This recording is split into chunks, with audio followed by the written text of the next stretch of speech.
ರಾಮಕೃಷ್ಣನ್ ಒಂದು ಸ್ಟೇಟ್ಮೆಂಟ್ ಕೊಟ್ಟಿದ್ರು. ಕುಮಾರಣ್ಣ ಅವರು ರೆಡ್ ಝೋನ್ ಮಾಡಿರೋದ್ರಿಂದ ಇಲ್ಲಿ ಮರ ಗಿಡ ಎಲ್ಲ ಇಷ್ಟೊಂದು ರೈತರು ಚೆನ್ನಾಗಿದ್ದಾರೆ ಅಂತ ಅವ್ರ ಬಾಯಿಂದನೇ ಬಂತು. ಇವತ್ತು ರೆಡ್ ಝೋನ್ ಮಾಡಿರೋ ಕಾರಣ ಇಂಥ ಪರಿಸರ ಉಳಿಯೋದಕ್ಕೆ ನಮ್ಮ ಕುಮಾರಣ್ಣ ಅವರೇ ನೇರವಾಗಿ ಕಾರಣ. ನಮ್ಗೆ ಇಲ್ಲಿಗೆ ಹೆಮ್ಮೆ ಇದೆ. ಯಾಕಂದ್ರೆ ಇವತ್ತು ಅದೇ ಜಮೀನು ನಾವು ರೆಡ್ ಝೋನ್ ಮಾಡಿಲ್ಲ ಅಂದ್ರೆ ಅವ್ರು ಹೇಳ್ದಂಗೆ ಎಷ್ಟೋ ಜನ ರಿಯಲ್ ಎಸ್ಟೇಟ್ ಮಾಡ್ಕೊಂಡು ಮಾರ್ಕೊಂಡ್ಬಿಡ್ತಿದ್ರು.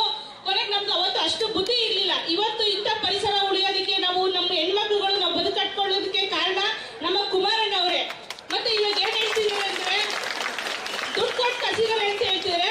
ದಯವಿಟ್ಟು ಅರ್ಥ ಮಾಡ್ಕೊಳ್ಳಿ, ಇಲ್ಲಿ ಯಾರು ನಾವು ದುಡ್ಡು ಆಸೆ ಬಂದಿಲ್ಲ, ನಮ್ಮ ಭೂಮಿನ ನಾವು ಉಳಿಸ್ಕೋಬೇಕು ಅಂತ ಬಂದಿದೀವಿ. ಜೊತೆಗೆ ನೀವೇನ್ ಹೇಳ್ತೀರಿ ಮಾತಾಡ್ತಿದ್ರೆ ಅಲ್ಲಿರೋ ಜನಗಳೆಲ್ಲ ಏನು ದುಡ್ಡಿನ ಆಸೆಯಿಂದ ಹೋಗಿದ್ದಾರೆ ಅಂತ ಹೇಳಿದ್ರೆ, ಆಮೇಲೆ 10 ಜನ ಕರೆದ್ರೆ ಬರಲ್ಲ ಅಂತ ಹೇಳ್ತಿದ್ರಿ. ಏನೋ 1000 ಜನ ಬಂದ್ಬಿಡ್ತೀನಿ ಅಂತ ಚಾಲೆಂಜ್ ಮಾಡ್ತಾರೆ. ನಮಗೆ ಲ್ಯಾಂಡ್ ಆರ್ಡರ್ನ ತಗೊಳಕ್ ಆಗಲ್ಲ, ನಮ್ಗೆ ಕಷ್ಟ ಆಗುತ್ತೆ ಅಂತ ಹೇಳಿದ್ರೆ, ನೀವು ಅದೇ ಓಟ್ ಕೇಳ್ಬೇಕಾದ್ರೆ 10 ಜನದ ಕೈಲೆಲ್ಲ ಹಾಕ್ಸ್ಕೊಂಡಿದ್ದು ನಾವೆಲ್ಲ 1000 ಜನನೇ ನಿಮ್ಗೆ ಓಟ್ ಹಾಕಿರೋದು. ಮತ್ತೆ ಇಲ್ಲಂದ್ರೆ ಏನಂದ್ರೆ ರೆಡ್ ಝೋನ್ ಅಂತ ಹೇಳ್ತಿದ್ರಲ್ಲ, ದಯವಿಟ್ಟು ನಾನು ಇವತ್ತು ನಮ್ಮ ಕುಮಾರಣ್ಣ ಅವರು ಕೆಟ್ಟವ್ರೆ ನಿಮ್ಗೆ. ಯಾಕಂದ್ರೆ ರೆಡ್ ಝೋನ್ ಮಾಡಿ ನಮ್ಗೆಲ್ಲ ಜಮೀನು ಉಳಿಸ್ಕೊಟ್ಟಿರೋದ್ರಿಂದ ನಿಮಗೆ ಅನಿವಾರ್ಯತೆ ಇದ್ರೆ ಮಾಡ್ಕೋಬೇಕು ಅಂತ ಇದ್ರೆ ಇವತ್ತು ನಿಮ್ ತಾಕತ್ತಿದೆ, ನಿಮ್ ಸರ್ಕಾರನೇ ಇದೆ. ಇದೇ ಚೇರ್ಗೆ ತಾಕತ್ ಕೇಳ್ತಾ ಇದೀನಿ, ರೆಡ್ ಝೋನ್ ಅಂತ ತೆಗ್ಸಿ, ಇದು ನಿಮ್ ತಾಕತ್ತು ತೋರಿಸ್ಬೇಕು. ಆಮೇಲೆ ನಾನು ಡಿನೋಟಿಫೈ ಮಾಡಿದ್ರೆ ದೇವನಹಳ್ಳಿ ಹತ್ರ ನಾನು ಜೈಲ್ಗೆ ಹೋಗ್ಬಿಡ್ತೀನಿ ಡಿನೋಟಿಫೈ ಮಾಡಿದ್ರಿ ಅಂತ ಒಂದು ಮಾತು ಹೇಳ್ತಾರೆ ಮುಖ್ಯಮಂತ್ರಿಗಳು. ಇವತ್ತು ಡಿನೋಟಿಫೈ ಮಾಡಿದ್ರು ಸಿದ್ದರಾಮಯ್ಯ ಅವರು ದೇವನಹಳ್ಳಿಯಲ್ಲಿ ಬಿಟ್ಕೊಟ್ಟು ಅವ್ರು ಯಾಕೆ ಜೈಲಿಗೆ ಹೋಗ್ಲಿಲ್ಲ? ಅವ್ರು ಜೈಲಿಗೆ ಹೋಗ್ಬೋದಿತ್ತಲ್ಲ. ಅಕಸ್ಮಾತ್ ನಿಮ್ಮನ್ನ ನಮ್ಮ ರೈತರಿಗೋಸ್ಕರ ಜೈಲಿಗೆ ಏನಾದ್ರು ಕಳ್ಸಿದ್ರೆ ನಾವ್ ಎಲ್ಲಾ ರೈತರು ಕೂಡ ನಿಮಗೋಸ್ಕರ ನಾವೇ ಜೈಲಿಗೆ ಬರ್ತೀವಿ. ಇದೆಲ್ಲ ನಾವು ರೈತರ ಪರವಾಗಿ ಕೇಳ್ಕೊತಾ ಇದೀನಿ.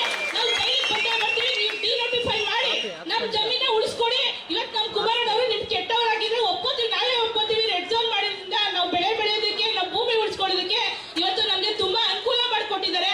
ನೀವೇ ಹೇಳ್ತಾ ಇದ್ರಿ ಇಲ್ಲಿ ಯಾರು ರೌಡಿಸಂ ಮಾಡಕ್ ನಾವು ಬಂದಿಲ್ಲ, ನಾವು ಹೊಲದಲ್ಲಿ ಕೆಲಸ ಮಾಡೋದು. ನೀವು ಹಿಂದೆ ಹೇಳ್ತಾ ಇದ್ರಿ ಕೆಸರಲ್ಲಿ ಕಮಲ ಇರ್ಬೇಕು ಅಂತ ಹೇಳ್ತಿದ್ರಿ. ಹಂಗೆ ನಿಮ್ ಕೈಲಿ ಕೂಡ ಅಧಿಕಾರ ಇದೆ ಅಂದ್ರೆ ಅಧಿಕಾರನ ರೈತರಿಗೋಸ್ಕರ ಒಳ್ಳೇದ್ ಮಾಡಕ್ ಉಳಿಸ್ಕೊಡಿ.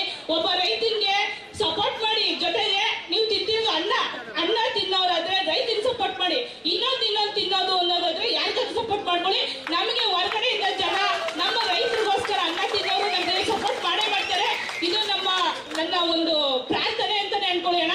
ದಯವಿಟ್ಟು ನಾವು ಇವತ್ತಿನವರೆಗೂ ಇದೇ ಕೇಳ್ಕೊತಿರೋದು, ನಾವ್ ಇಲ್ಲಿ ಯಾವುದೇ ಪಕ್ಷಕ್ಕೋಸ್ಕರ ಬಂದಿಲ್ಲ. ಆಮೇಲೆ ನಾವು ಮಾತಾಡಿದ್ರೆ ಏನ್ ಹೇಳ್ತಾರೆ, ಇನ್ನೊಂದು ಸ್ವಲ್ಪ ಹೊತ್ತಿಗೆ ಕಮೆಂಟ್ಸ್ ಕೊಡ್ತಾರೆ, ಇವ್ರು ಯಾರೋ JDS ಅವರು, ಇವ್ರು ಯಾರೋ ಏನೋ ದುಡ್ಡು ಕೊಟ್ಟು ಕಟ್ಕೊಂಡ್ಬಿಟ್ಟಿದ್ದಾರೆ, ಎಷ್ಟು ಕೊಟ್ಟಿರ್ಬೇಕಾಗ ಪೇಮೆಂಟ್ ಅಂತ ಕೇಳ್ತಾರೆ. ನಾವು ಪೇಮೆಂಟ್ ಕೊಟ್ಟು ಬಂದಿರೋಲ್ಲ, ಪೇಮೆಂಟ್ ನಾವೇ ಕೊಡ್ತೀವಿ. ನಮ್ ರೈತರೇ ಅನ್ನ ಹಾಕ್ತಿದೀವಿ ಅಂದ್ರೆ ಅದಕ್ಕಿಂತ ಇನ್ನೊಂದಿಲ್ಲ. ದಯವಿಟ್ಟು ಇದನ್ನ ಹಿಂದಕ್ಕೆ ತಗೊಳ್ಳಿ.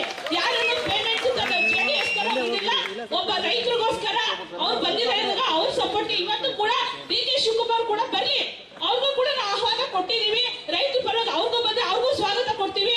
ನಮ್ಗೆ ಎಲ್ಲರೂ ಒಂದೇ, ರೈತರಿಗೋಸ್ಕರ ಬಂದಾಗ ನಾವು ಪಕ್ಷ ನೋಡ್ತಿಲ್ಲ. ದಯವಿಟ್ಟು ಪಕ್ಷ ಅಂತ ನಮ್ಮ ರೈತರಿಗೆ ಹಣೆ ಪಟ್ಟಿ ಕಟ್ಟಿ ನಮ್ಗೆ ಅವಮಾನ ಮಾಡಬೇಡಿ. ದಯವಿಟ್ಟು ಕೇಳ್ಕೊತಾ ಇದೀನಿ. ಎಲ್ಲರೂ ಅಷ್ಟೇನೆ, ನಮ್ಮ ಪರ ಇರೋರೇ ಆಗ್ಲಿ ವಿರೋಧ ಇರೋರೇ ಆಗ್ಲಿ, ದಯವಿಟ್ಟು ಜಮೀನ್ ಉಳಿಸ್ಕೊಳ್ಳಿ. ಇವತ್ತು ನೋಡ್ಬೇಡಿ, ನಿಮ್ ಮಕ್ಳು ಮೊಮ್ಮಕ್ಕಳು